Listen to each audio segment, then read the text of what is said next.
listening to Pop This, the podcast where three women talk about pop culture. Here are your hosts, Lisa Christiansen, Andrea Gin, and Andrea Warner.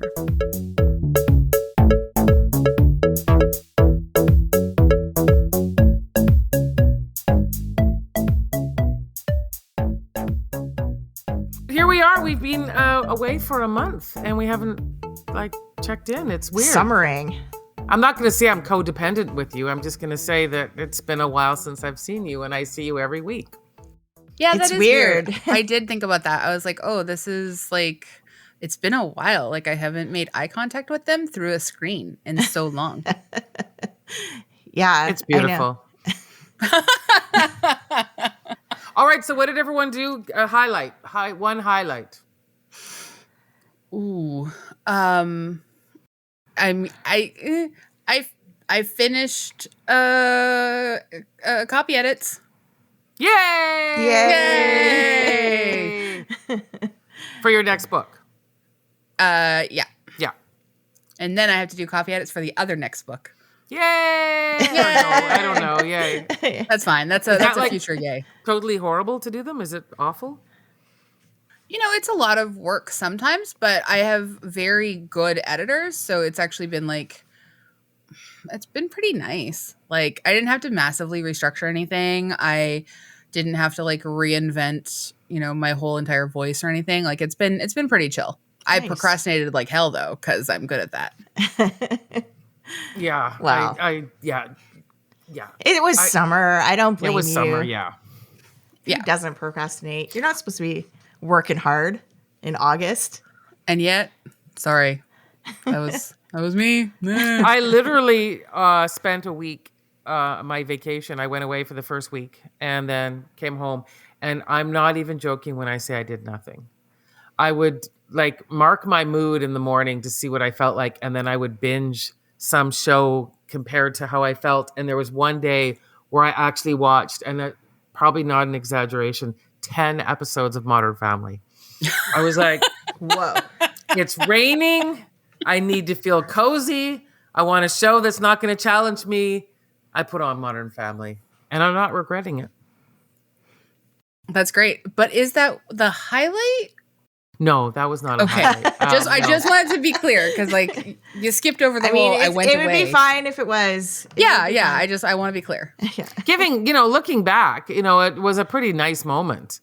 I mean, it was that summer rainy day, and you just decided you're going to stay in. And you know what you like, right? Yep. Yeah. No, I would say I did take a little trip to the Sunshine Coast and then Vancouver Island, and beautiful scenery, wonderful food, good company, no complaints. Yay! Nice. That sounds really nice. Yeah, I drove down to with my dog and my husband. We drove down to San Francisco. Wow, fun. Yeah. I hadn't been to San Francisco since I was a small child, so it was really discovering a new city. And guess what? It's hillier than I remember. Wow, because it's pretty hilly. Yeah, it's even more hilly than you think. But I would say the one real highlight from visiting San Francisco was seeing the Chinatown there, because it is thriving. Really? Yeah, it's by far the biggest Chinatown I've seen. It's probably 8 or 10 blocks square. And then it's just it's bustling. They've got businesses everywhere, restaurants everywhere, and it's so lively. While we were there, a family pulled up with a pickup truck full of watermelons and just started selling them off the back of their truck on the street. And it's that kind of vibe. And there's kids going to school, and you just get the sense of this real lively community there. And anyways, it was just amazing to see. Wow, did you stay around there? Yeah, we stayed in Nob Hill. It was nice, but as the name implies, on a hill. So it's not just a neat little naming device. It's there's some truth in it. Yeah. And you didn't Haight Ashbury and pick up some. I went to Haight Ashbury. Yeah. You gotta see the place. It was cute. It was cute. It was I mean, key's not the right word. It's not gentrified. It seems like, quite like the buildings are all like vintage and stuff like that. Like it hasn't been totally changed, I don't think, since it was at its height. So it was kind of interesting to see. Or it's hate. It's hate. Yes, you're right. Very good. Very good. Michelle, what about you? Do you have a highlight of your last month? Oh, yeah. I'm trying to think what I've done besides watch TV and go for little walks. The TV has been good. I mean, to be fair, you have a pretty fresh baby. I have a very fresh baby, yes. So I went to the beach once in the last month, which is usually a place I like to spend more time in the summer. But I did watch all of The Bear, which was like very emotionally loved it. satisfying. Nice. Yeah. Nice. Yeah, it was great. And I love watching TV with a new baby because you don't have to worry about what's on the screen. Like everything is just kind of a shape and a color to them. Yeah. So you can really watch whatever you want. Like when my If you daughter wanted was to like rewatch Red Shoe Diaries, you could just really get in there if that was your. Yeah, absolutely. I was watching Girls today, and I was like, "This baby None of is this gonna is love gonna this sexually stick." explicit content." Yeah. That's a highlight for sure. I mentioned Red Shoe Diaries because I was listening to the Erotic 90s podcast for Karina, and you must remember this. And she does this episode devoted to Red Shoe Diaries and Zelman King and that whole thing. And it just reminded me of like being in high school, and it always felt like, because it was really impossible for us to kind of like get away with watching any like risque content because my grandma slept in the living room, which was where our only TV was. And my sister and I shared a bedroom.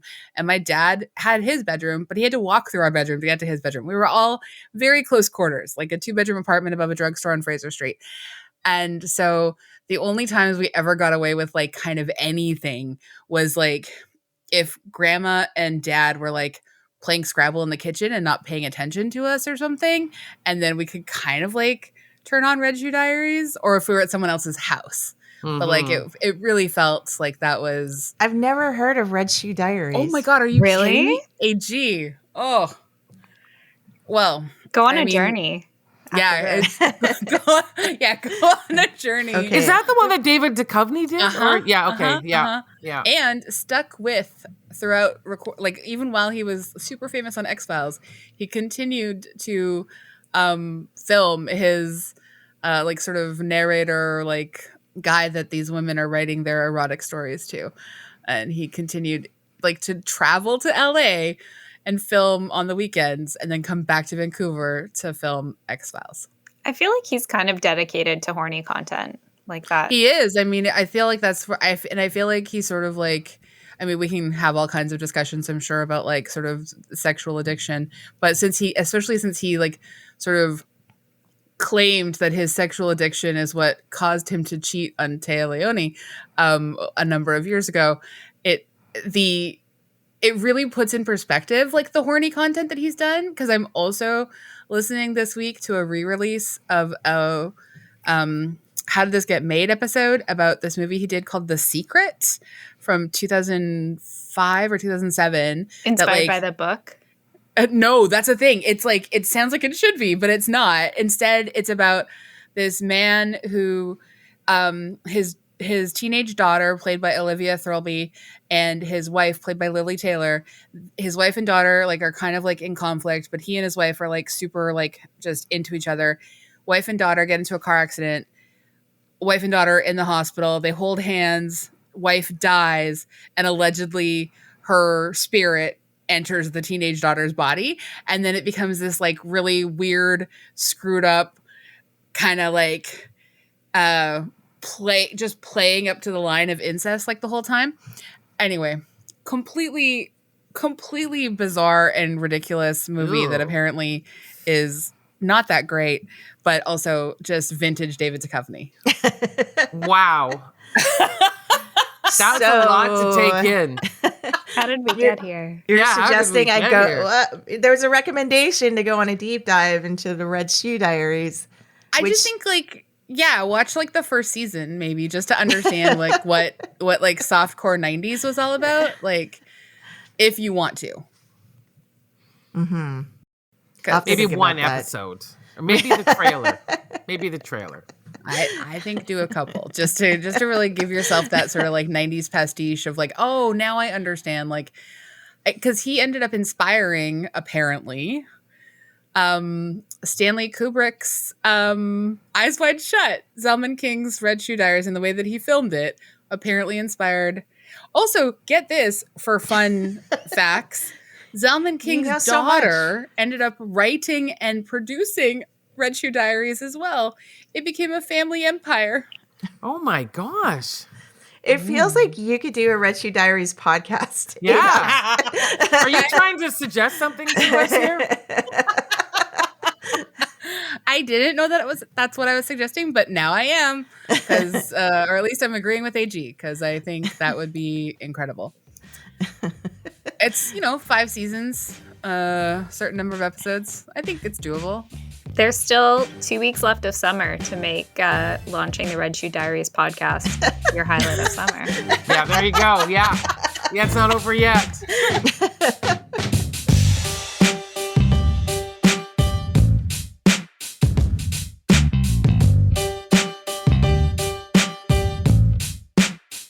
There's not really a good segue from the Red Shoe Diaries to another discussion of Barbie.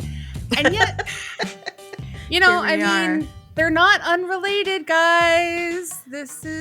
I'm just going to say, I could, if I spent some time, I would absolutely be able to see how one might have informed the other. I'm Andrea Warner. I'm Lisa Christiansen. I'm Andrea Gin. I'm Michelle Cyca. Yay! Hello! Welcome to Pop This. We're so excited to have you, especially since we quoted you in our Barbie Part 1. We didn't know it was Barbie Part 1 at the time, but we really I don't know. I'm going to be honest.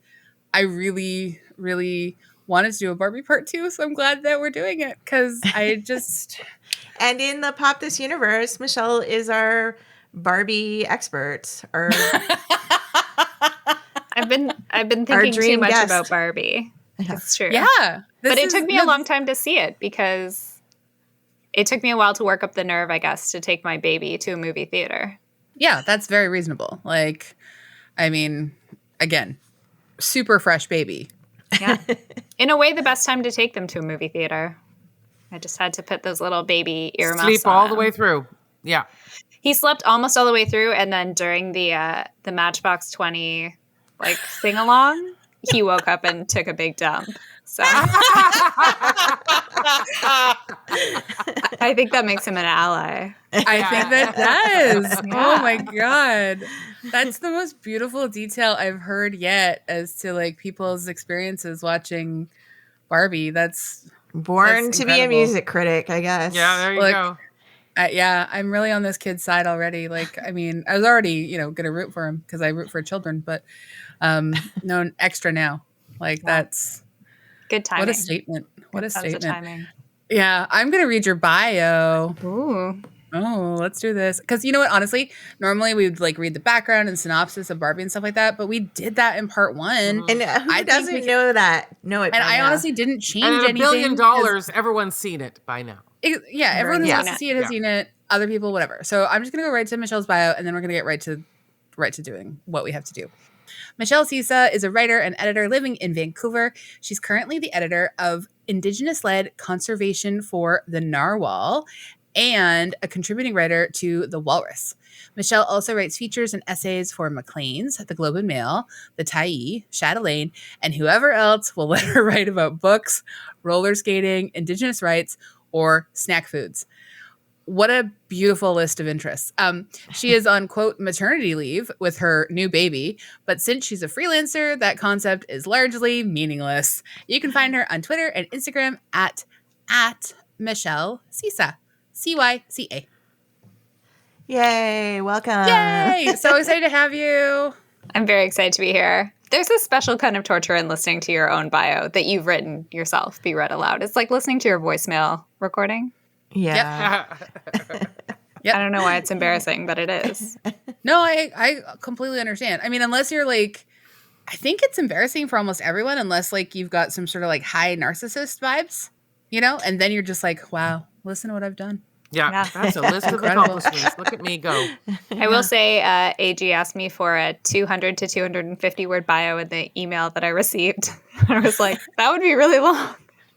Yeah. No, I won't make her read for 5 minutes. In my mind, I was like making it sort of like putting parameters on it because sometimes we get really long bios submitted. But yeah, now in retrospect, I didn't probably need to put a word count on it. Just short would have sufficed. I was just afraid I had to fill it. We like taking the first third of the podcast for bios. Yeah. Yeah. Well, I'm just really excited because like for everybody who listened to our first Barbie episode, we quoted Michelle's excellent piece, from the Walrus, in our episode, and I've like wanted to talk to you about Barbie anyways, and this just seemed like such a convenient place to do that. It'd be weird if you just phoned just to chat. Can you imagine just be like, Yeah. you know what? I just like to chat. Are you cool with that? And like, Yeah. I mean, I understand that is how people build like normal friendships and stuff. And like you go beyond like peers and colleagues and whatnot. But we've got a podcast. So this is where we do our friendship building. I love it. Okay, great. I'll build friendship in any venue. Yay! So you saw it. It took you a Yes. little bit. I'd love to first like sort of just jump in. What were your takeaways leaving the theater? My takeaways. So I saw it like a couple weeks after it came out. So it had gone through like a few cycles of feedback, right? I feel like when it first came out, there was this like, this is the greatest movie ever. It's amazing. Like, how did Greta Gerwig pull this off? Then there was like a little bit of the sort of creeping backlash. But when I saw it, I was like, well, that was a pretty good movie. It was kind of, I thought, honestly, it felt like a children's movie, and I hadn't seen people grapple with that very directly. Like, once Will Ferrell shows up, you're like, this is a kid's movie. This is a movie they made for children. He's performing like he is an elf. And so I just kind of felt condescended to by that a little bit. And then I was just baffled by the things that were supposed to be inspirational, like the last scene of the movie where she goes, surprise, to the gynecologist. I was like, what am I supposed to take away from this? Yeah. It was for 2023 very like gender essentialist in a way that, and like bio-essentialist, like, yeah, I kept thinking, I was like, why does she need to go to a gynecologist if it's a new vagina? Like, she hasn't even broken it in yet. Well, we don't know what she's done in that week. That's true.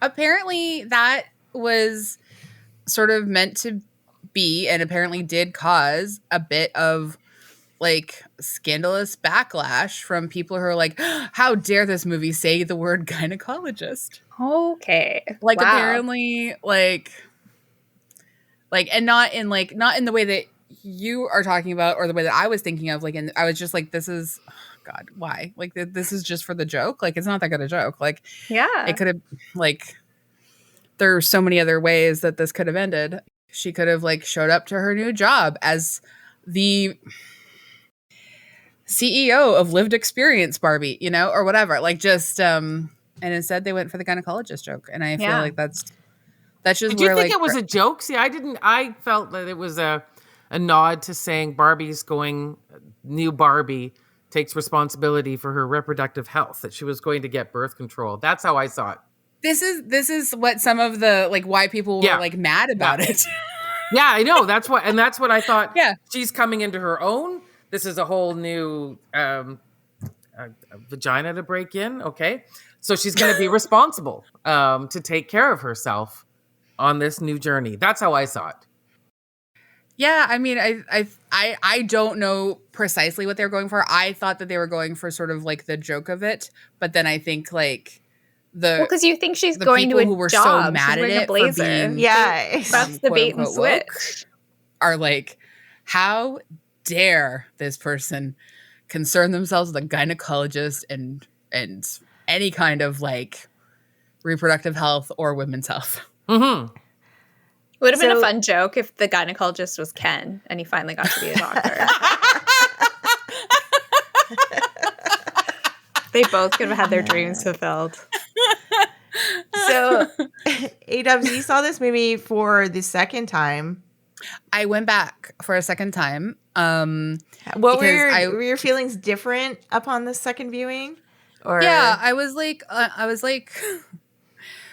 I mean, I wanted to see the fun parts that I enjoyed. Like, I did enjoy it the first time, and I also had some criticisms. And the second time, I got even angrier. I have to say, like, I mean, I still laughed a lot. I still enjoyed a lot of it, but I was extra angry because I was really picking up much more on the low key, well, not even low key, like kind of overt, incel vibes that like sort of fuel, like the Kens feel entitled to some kind of like unnamed affection and like physical contact with the Barbies, even though they don't know what they like. None of them, as far as we know, have actual sexuality that we're like really clued into.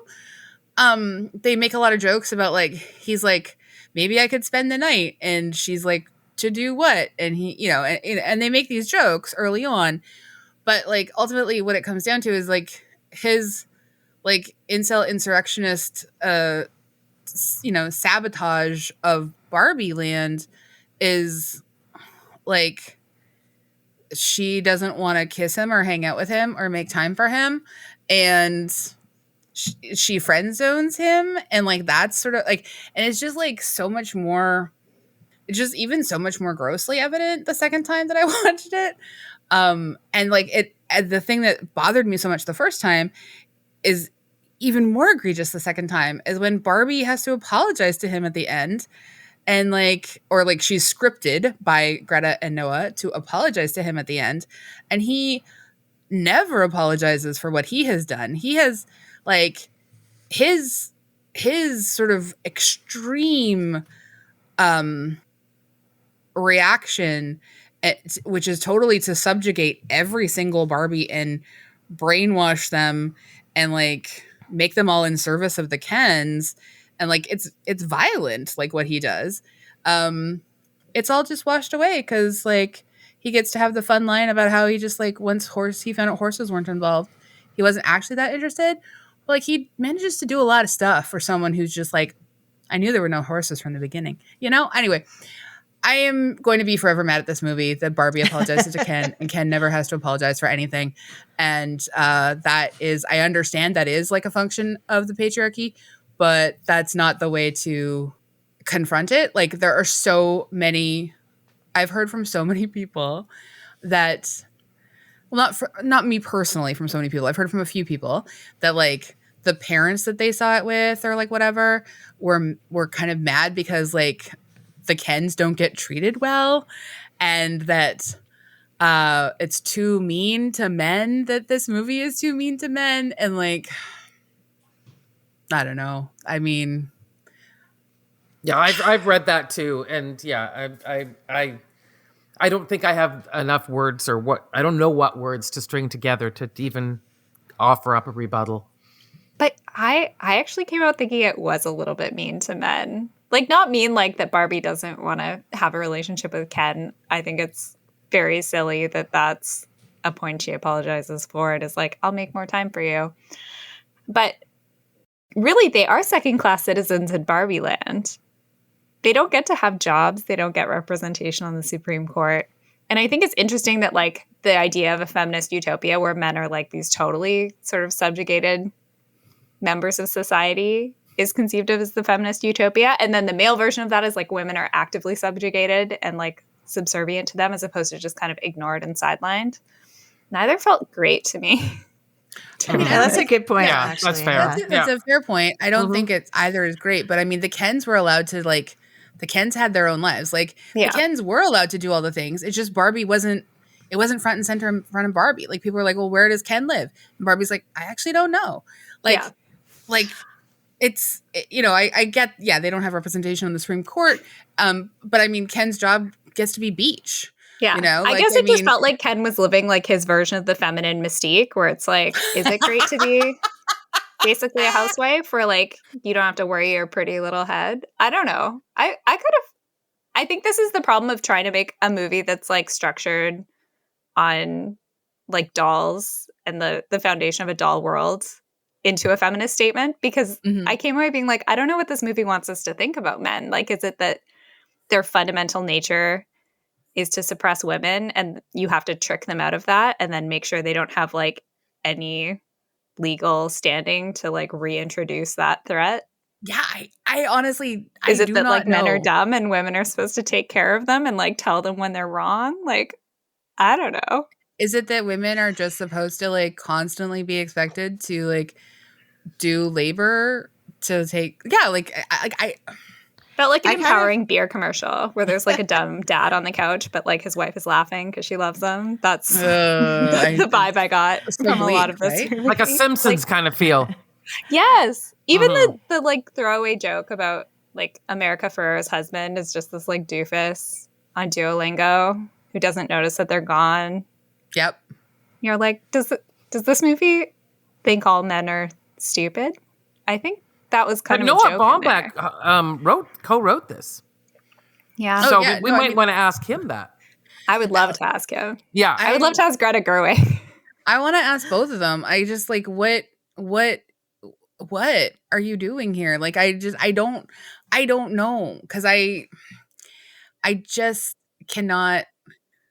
Now Sorry. that I've had like time to think about the movie since I've seen it, because I really like haven't actively thought about Barbie since I left the theater and recorded the podcast.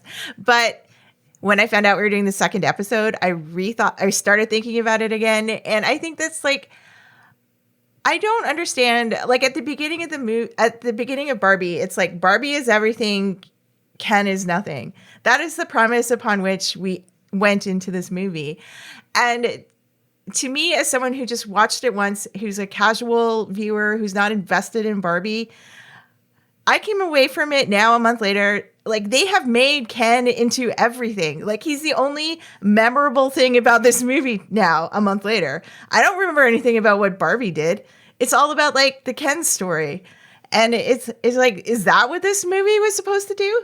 Because like change the narrative from Barbie is everything to Ken is actually everything. Because that's kind of that's what's been my takeaway like at this point. Yeah, Ryan Gosling did too good of a job. And now we're Yeah, just thinking he's about now him. the center of the story. Well, they gave him dance numbers. They gave him music numbers. Funny lines. They gave him a lot. Like you can understand why Ryan Gosling wanted to do this. You can understand why so many men tried to become Kens for this. And we've heard from the ones who are like, I missed my chance at being Ken. And and they're or one of the Kens, and they're like upset about it. Like it's, and the counter to that obviously is not just like that we take away that like he's not only Kenuff, he's like kind of everything, which is gross. I'm so sorry I said that. But like also like then we do have like the counter being like Will Ferrell and his like sort of like brain trust of baby sort of baby men, I guess, for lack, I don't know what else to call them. Seems like an insult to babies, frankly. And then yeah, like America Ferrera's husband. And the other thing that just this blew my mind, and I can't remember if we talked about it in the last episode or if this is just something that Carlos had shared with me that was like reflected in one of the episodes of he listens to a lot of movie podcasts. But like he was like, America Ferrera doesn't even get a name. Like you don't find out her name until the credits. They never once say the name Gloria. Oh my in God. the entire film. And she's just this person who has to give this deprogramming speech that like, I mean, elements of me are moved at various times in her different speeches that she has to give. Because I like America Ferrera a lot. But like when I was blindsided by that thing that we just don't even notice that she doesn't have a literal name,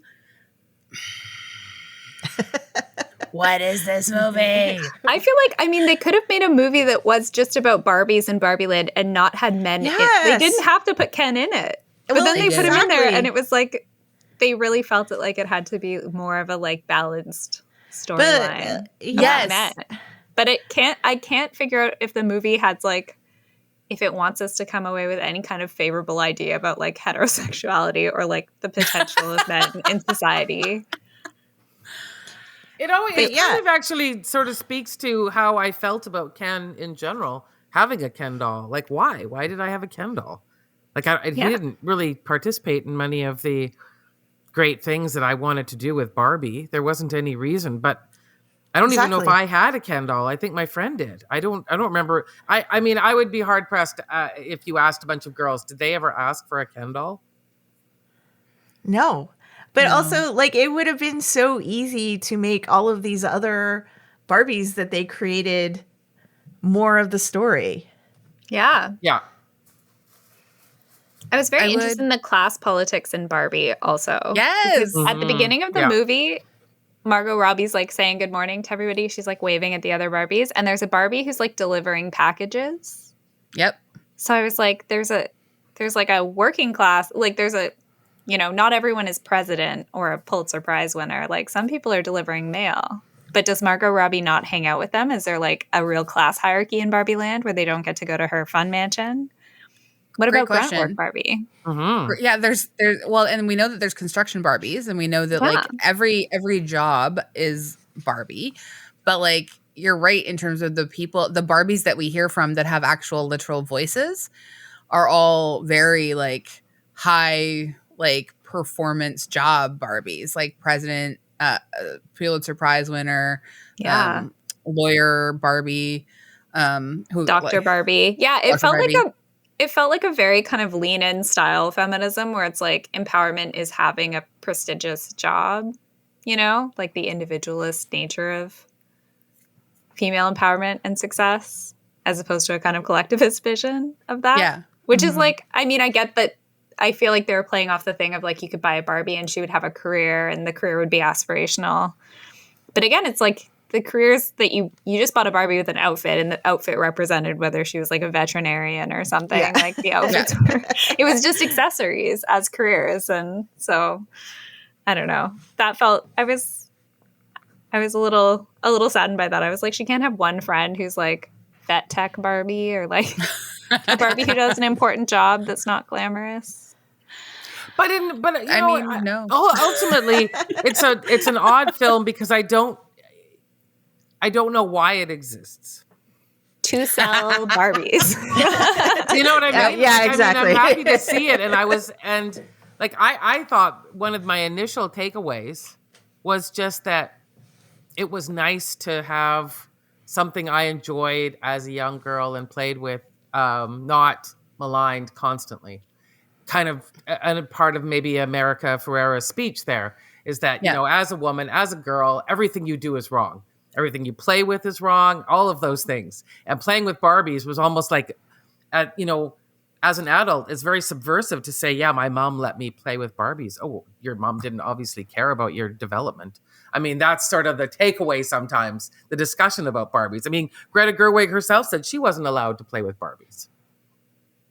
It's funny, between when the Barbie movie came out and now I got my daughter her first Barbie from the thrift store. I was gonna ask you if kids still play with Barbies today. Well, so my daughter went to Saskatchewan to visit her grandparents, my husband's parents, and they were cleaning out their house because they're moving.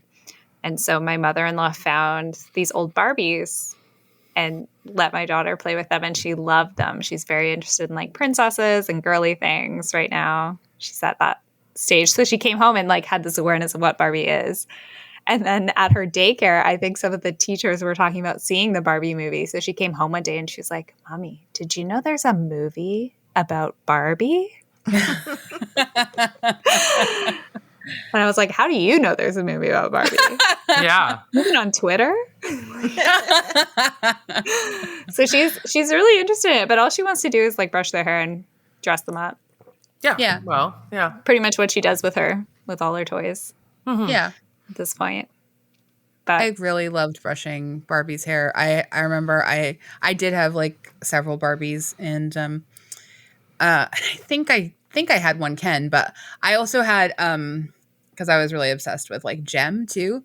So I had some of the Gem dolls too, and they all lived in the same little Barbie storage container with the wardrobe. But I really loved just brushing all hair, like when I was like 5 years old, like Barbie's hair, Gem's hair, My Little Pony's tails. I loved brushing long straight hair. Maybe it's because I had such curly hair, and so it was impossible to brush my hair. It was just like a fight with a small bush, that it just there was nothing soothing about it. But you could just comb this nice straight hair. I had a handful. I had Barbies growing up, definitely, and my sister and I would do hair transplants between our Barbie dolls and our troll dolls. Ooh. So Wow. my sister who's older How? than me, she wielded the X-Acto knife. She would like kind of cut off the Barbie's scalp, and then we would cut off my the troll doll goodness. hair, and we would swap them. So we had troll dolls with these like long silky manes, Amazing. and we had Barbies with troll hair. Did she become a surgeon later? She's done surgery on animals. She's a veterinarian. Yeah. Oh my gosh. Amazing. Yes. So she's done surgery on many non-human things. But she actually cut her hand doing it, and then we weren't allowed to do it anymore. But if I ever find a Barbie from my childhood, it's going to have like neon orange hair. And I remember my mom was always very distressed by this habit, but like there's this, she's like, you're ruining these toys. You're supposed to play with them. But we were playing with them. Like, it made us enjoy them. Mm-hmm. I was thinking about how there was this, like, emphasis in the movie about how Barbie was this, like, imaginative toy. But to me, like, Barbie's always felt more static than a lot of other toys because you were kind of told what, like, you bought a Barbie that came with a label, and that's how you played with her a little bit. Unless you were subverting her purpose by, like, making her scissor with another Barbie. Yeah, I did a lot of that. Yeah, but it wasn't like Lego where it was like you just had the raw materials and you got to figure out what you were making. So Yeah. I feel like we kind of played hard with our Yeah. Barbies because we're like, we'd like to expand the potential of this Barbie. We'd like to play harder with her. I also feel like this idea that weird Barbie is because people play too hard with a Barbie is a little bit of like a strange message. Even though I enjoy weird Barbie, I just feel like there should be a lot more weird Barbies. Like all the Barbies should be like a little bit weird. And I just, this idea that there's only one that she, I guess, typifies like that one sort of like aggressively played with Barbie. Like, I mean, I get it. We've all been there, but like, maybe I just love Kate McKinnon, so I wanted to spend more time with her. But I also really wanted to spend more time with Issa Rae, and I wanted to spend exactly. And lawyer Barbie, Sharon Rooney, the like sort of like soul fat Barbie that I just really was like, oh, thank God. Okay, Nice. I have another burning question, which is Margot Robbie's so horrified that she has this like patch of cellulite. But there is like Sharon Rooney in this universe. Oh, but she's not allowed to have cellulite. She's the kind of fat that people can like get behind because she keeps her body mostly covered. Did you notice that she's wearing like an entire day suit at the beach? Yeah. Yeah. She doesn't actually show flesh, so no one knows about her secret cellulites. You keep those in your shame pockets on your thighs. So There's also like a Barbie in a wheelchair. So I was like, is there like disability in the Barbie universe? And if so, like, what about how does like that square with Margot Robbie having never thought about like death or dying or like bodily decline in any way? I don't know. I can't really feeling like I enjoyed the movie. I thought it was funny. Like Margot Robbie to me, I was surprised by what a like good physical comedian she is. Like her attempt to drink tea is amazing. But I was like, every message in the movie felt so incoherent. Like the more I looked at it, the more I felt like that video of the raccoon who has cotton candy and he's trying to wash it and it just dissolves. Like yeah. You can't scrutinize anything in this movie or it just like disappears. I agree. And I think it doesn't I think the more that we talk about it, it's easier to lose the parts that we sort of like about it in the moment. you know? And like, That's exactly again, what I'm finding. Yeah. Again, I still like it. I still made me laugh. It was nice to actually like laugh at a movie, like like boisterously, like, which I've done a lot recently. There's been some incredible movies that have come out that have been extremely, extremely funny, so it's like really nice to see that. But like, sorry, Michelle, earlier, before we even started recording, you were asking about the part where I tear up, and I still teared up in the second viewing of it as well. I find it very moving, even though I'm sure it's actually kind of like patronizing, but the extent to which Margot Robbie is like performs being genuinely sort of like besotted with the elderly woman sitting next to her at the park, like the bus stop. That's the part I teared up at. I was like, this is lovely. And it, again, goes sort of counter to like these other messages we've had so far. Because they don't just like, the cellulite is not a joke once. It repeats like 5 times within the space of 10 minutes. And and there's other jokes that land bad throughout this movie. But I also, I'm like, I was very moved, and I continue to be moved by when Margot Robbie tells Rhea Perlman, which that's not my favorite, sort of like afterlife scene or whatever.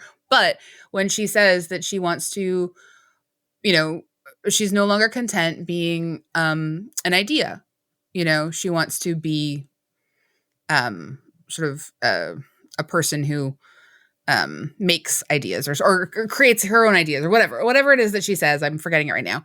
But I think that that's a really moving thing that actually kind of hits me a little bit, thinking as I have about just like the ways in which I sort of like came into my feminism throughout my life, and the ways in which I have encountered different sort of like gendered nonsense and just stupid gendered violence and all of these different like gender stereotypes and these different things of like how I'm supposed to be and what it's supposed to look like for me and so many other people. And so I really like that they give that moment a excellent bit of space.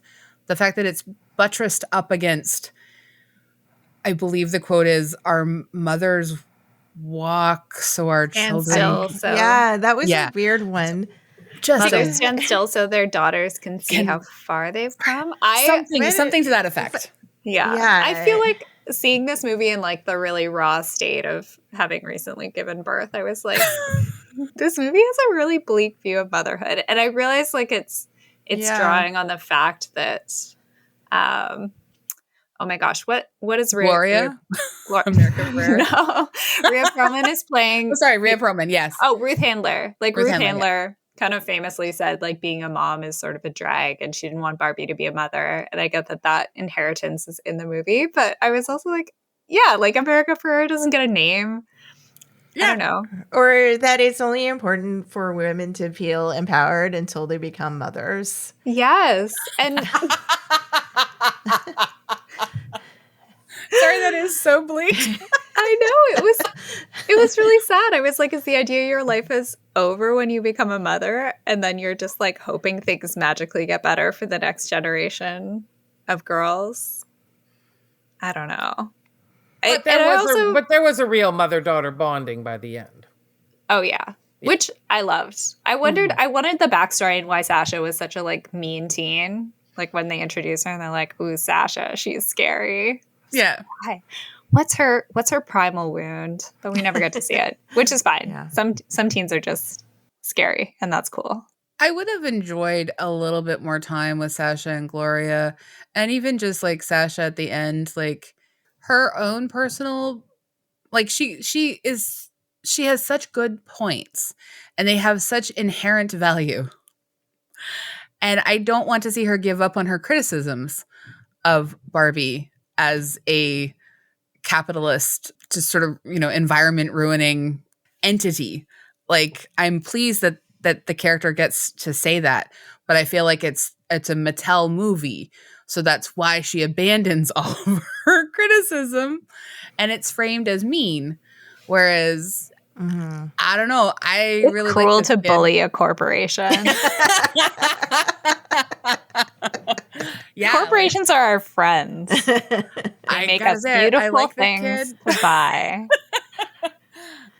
We should say before we head towards our end, I just want to give a note that apparently Barbie has sparked breakups, inspired women to leave their partners because they either saw that their partners did not have good reactions to watching Barbie, or they also saw that their partners had too much bad Ken energy. And so honestly, if that's all that this movie ultimately accomplishes is for women to leave bad partners or people to break up with bad partners, great. In the same way that Legally Blonde inspired people to go to law school, fantastic. Can't take away that from it. It's also now the biggest movie of 2023.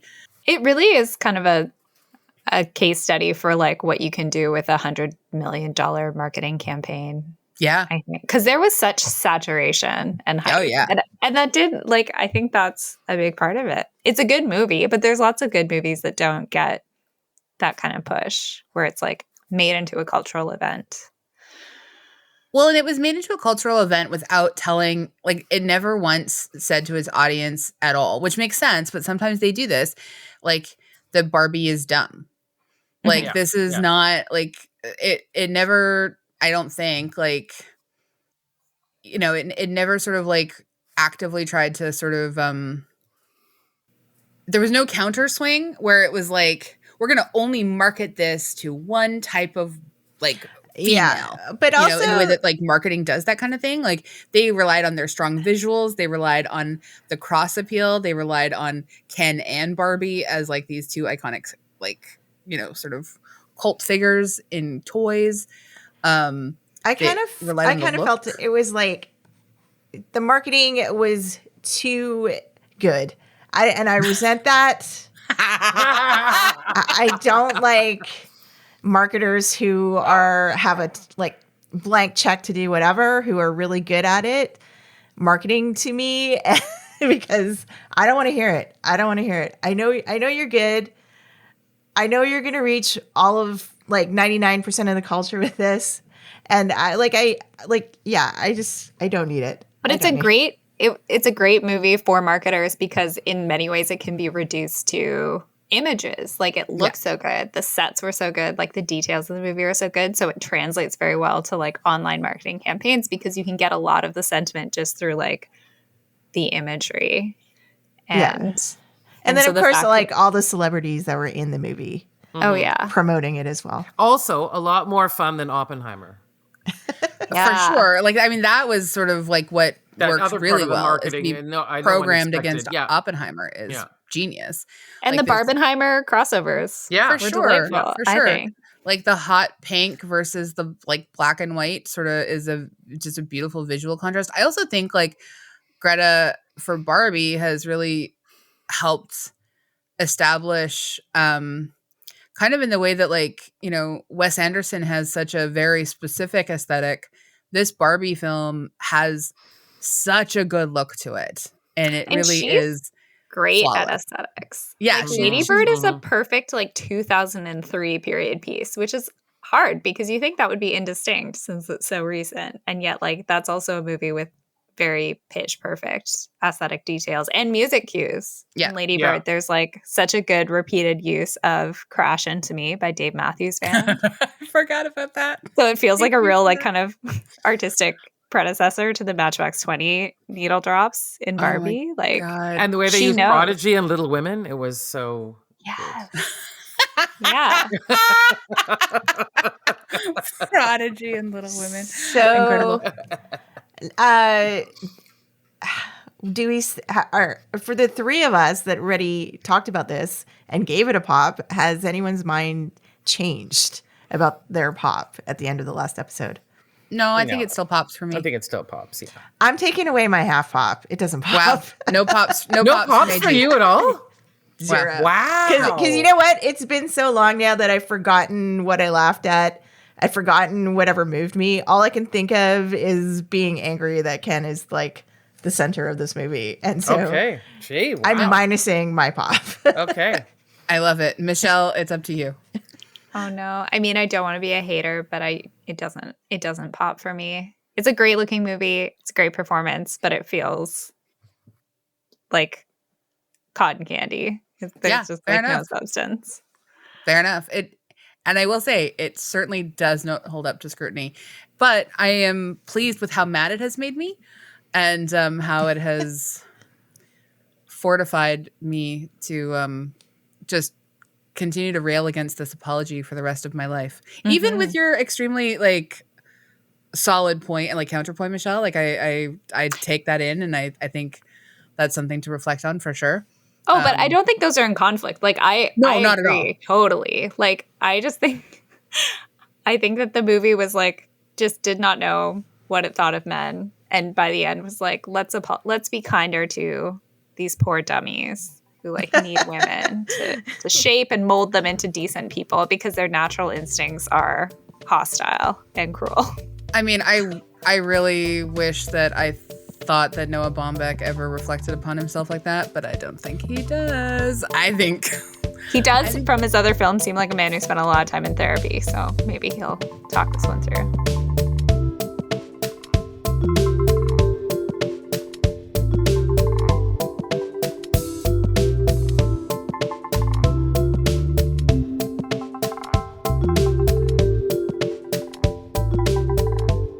Thank you so much for joining us. We love to leave our episodes on something we recommend beyond what we've talked about. So as our guest, would you like to go first?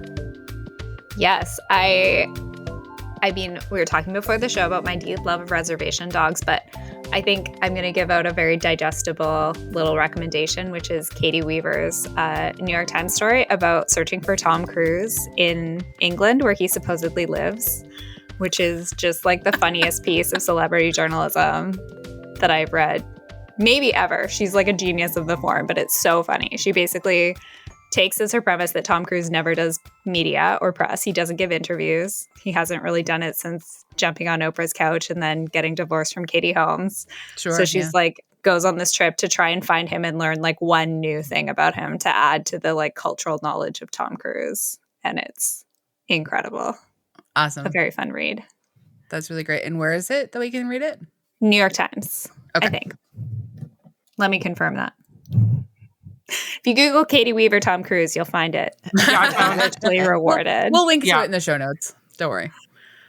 Awesome. Thank you.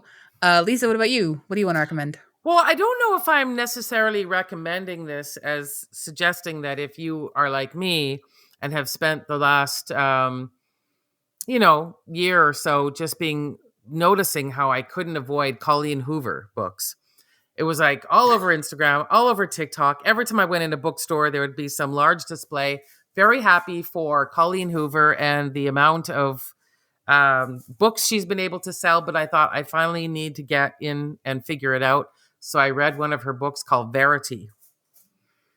And it's pretty much like she said it was a departure from her other books, but it's a lot of sex and kind of a bit gothic. So I had a good time. I finished it in a day. So, I now I can say I've read a Colleen Hoover book. So there we go. You hoovered it right up as it were. I did. Well done. Yeah. Sorry. Well, that's a sort of recommendation, and you enjoyed it, so that's good. Yeah, I had a lot of fun. Kind of creeped me out, so that was good. Wow, creepy and sexy. That's my favorite combo. Yeah, Sounds there you like go. a Halloween read for me. Oh, yeah, in that way it would be, yeah. AG, what about you? I wanted to recommend Hannah Georges has a new album out called I'd Be Lying If I Said I Didn't Care. And it just came out like last week, and I've been listening to it nonstop. It's so great. It's a perfect like fall, September kind of record. It's got kind of low-key vibe, and she's going a bit like 90s influenced guitar pop on this record. And nice. The songs are just so pretty. Her voice is gorgeous, and yeah, I'm really enjoying this record. So definitely should check it out. That's awesome. Yay, Hannah. I am going to recommend a movie that we're going to talk about on the podcast, I'm sure, in the next couple of weeks. Bottoms. I went to the theater. I saw another movie. I had a great time. I mistakenly thought that this was secretly partly horror. It is not. I will clarify. And that was quick. What made you think that? I had just read that I had read something, and I think I just misconstrued what I had read. And because I think they were talking about like the blood count. And so I thought that there is a lot of blood. They say it's like the bloodiest movie, which sounds like people are getting axe murdered. It's like the bloody. bloodiest teen movie. It or is something. bloody. It's the bloodiest teen sex comedy I've ever seen. So let me just like frame it like that. It is so great. It is directed and co-written by Emma Seligman, who I don't know if I'm saying her last name correctly or not. I apologize. But a filmmaker from Montreal originally.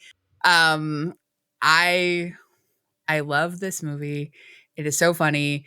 It is about two high school lesbian best friends who are seniors who start a fight club as a way to hook up with cheerleaders. Wow. Okay, I was not expecting that. Not at all. It's so funny. It's so good. I honestly hope everyone sees this movie. And I don't even know what to say about it, but I'll figure it out hopefully by the time we make a podcast about it. It's great. So if you get to go see it in theaters now, because it's in Vancouver, it's only in one theater. It's at, I believe, at International Village. That's where I saw it. And hopefully it's there for a little bit because it's had good crowds and I know lots of people who've seen it already. So yeah, get out there and see it. Fabulous. I intend to. Yeah, me too. Yay. Thank you so much, Michelle, for joining us. Yes, thank you, Michelle. Where would you like more people to come and hang out with you and find you online and stuff? Would you like them to? I'm on Elon Musk's Twitter, sadly, on Instagram. And I have a website, which is just my name. I love when people email me about pop culture. So Yay! I accept cold emails. Cold email me, strangers who will become friends. Yeah. Invite me on your podcast. Yeah, exactly. For friendship. Friendship and a podcast guest. Both 2 in 1. Well, we've loved having you here, and thank you for now being our new best friend. And we can't wait to have you back. Friend of the pod is not something we throw around. You know, we don't take it lightly. Honored. Yeah, we don't take it lightly. No. I'm gonna add it to my LinkedIn. Yeah, exactly. We couldn't ask for a bigger honor. I mean, at this point, it's the most stable social media platform, maybe aside from Insta. You can hang out with us on Twitter, on Facebook, on Insta. We're not that active. We know that, but you know what? We're making a podcast every week, so that's something. You can also email us at popthiscollective@gmail.com. We do this every week. And thank you to Andrea Gin, who is our co-host and producer, for putting this all together and making us sound, at least as smart as Barbie. So I want to be as smart as Lawyer Barbie anyways. I'm aiming for higher, yeah. Okay, all right. Look, Lawyer Barbie made a very eloquent speech. Yeah. She holds both logic and feelings. Okay. Yeah, That's so my goal. specifically Lawyer Barbie. Yeah, specifically Lawyer Barbie for the win. And President Barbie, actually, because she got to drop one of those like F-bombs that then Mattel got to. Anyway, whatever. It's fine. Look, let's leave it all in the past. There's no Barbie For part real. 3. There's no Barbie part 3 until we do our Oscars episode next year. Oh, yeah. All right. Yeah, Oh, no. all right. Thanks, everyone, for listening. Bye. Thanks. Bye. Bye.